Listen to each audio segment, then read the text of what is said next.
I'm currently sitting on the literal steps outside of my house. I have no idea who they are. I think it's a surreal feeling to kind of...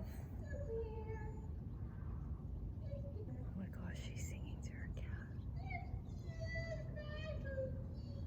I wasn't wearing my glasses because I didn't want to get distracted by what's going on in this neighborhood, but I just had to put them on because there's this really fat cat that just escaped out of its house and it just decided it don't want to go back in, so it's not gonna. Well, anyways, today I want to talk about 2 ways that I've experienced doubt in my life. Ironically, they tie into the 2 people who commented first on my first video like this. I said that whoever has the first comments would get a shout out in this video, but I didn't really clarify, so I have one person who commented first on my Twitter and then one person who commented first on my YouTube. So the first type of doubt that I wanted to talk about, self-doubt, not believing that you can do something. A lot of it has to do with not understanding your own worth. That kind of self-doubt kind of keeps you from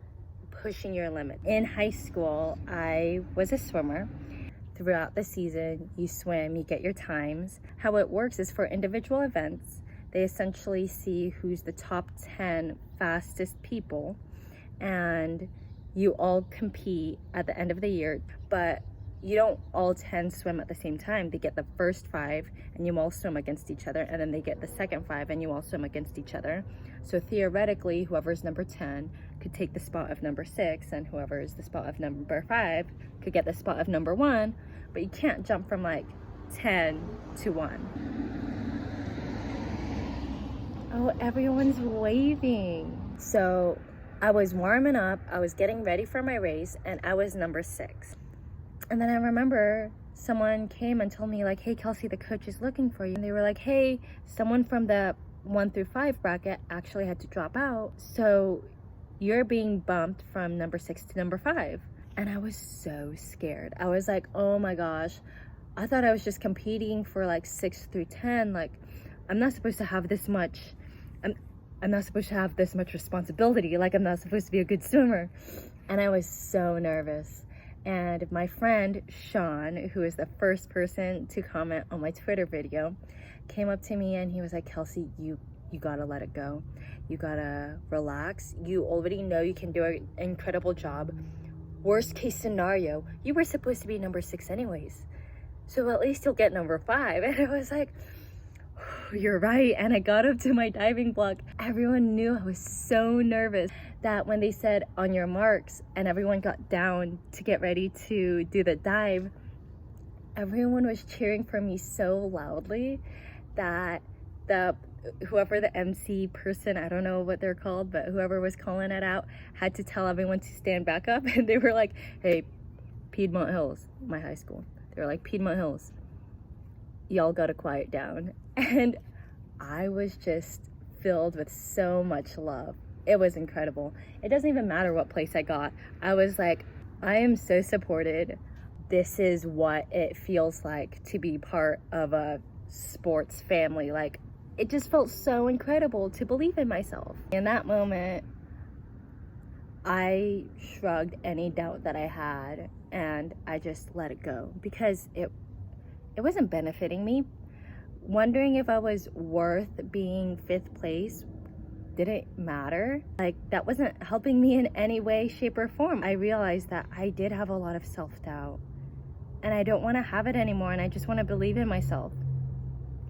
And that story happens to have a great ending because I got 3rd place. The second type of doubt that I want to talk about is detrimental to your success, but it's a self-sabotaging type of doubt.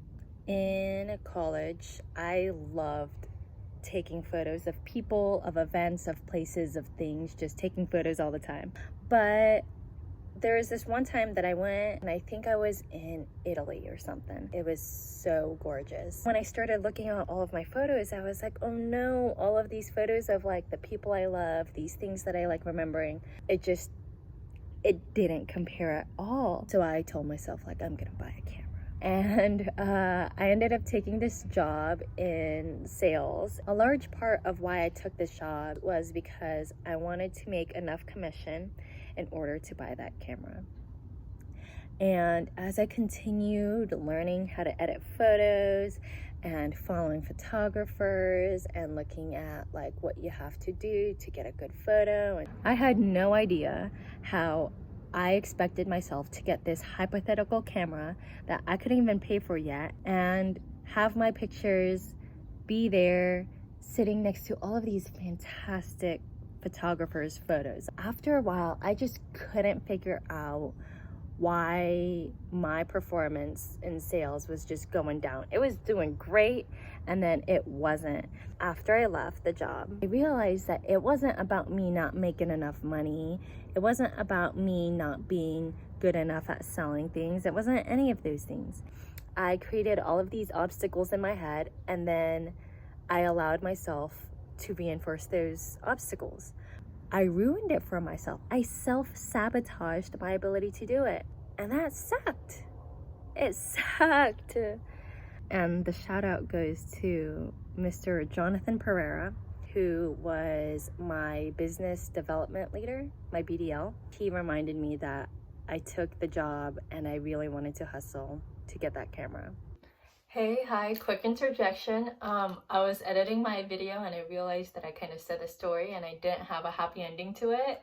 But there is a happy ending. I did end up buying the camera. It wasn't directly because of my job selling t-shirts, but it was because of my hustle afterwards.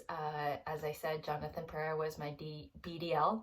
And he helped a lot in terms of reminding me about the hustle and my dreams and what I wanted to do. So that was pretty cool. And I love my photos now. Yeah, back to your regular program. And ultimately, when I think back at both of those people, they've both been there for times in my life where I really thought in the moment, like, I really wish I could believe in myself more. So thank you both. I wanted to talk about doubt because we like to compare our chapter 1s to other people's chapter 16s. But when you look at your own place in life and when you look at where you're at and where you look at where you've been, you've accomplished so much. In the midst of doubt, anxiety, fear, all of it, you've been able to be here.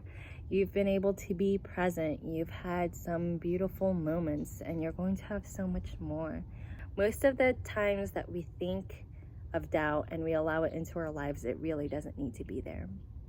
So, if you're ever feeling dubious and you're not sure about yourself and your skills and your talents, just do it anyways. You're not going to know what you need in order to achieve the things that you're looking at until you try it and you see what happens.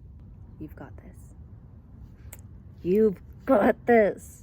So I highly encourage you to meditate, to hang out with your dog, to make dinner, make a cake, something after this video.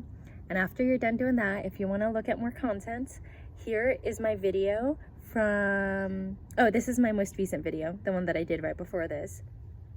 This is my video from Alaska. I went there with my family. The video is super cute. Trust me, I love it. First video I did like this. And then this is the button to subscribe to my channel. Check me out. Hang out with me. Yeet.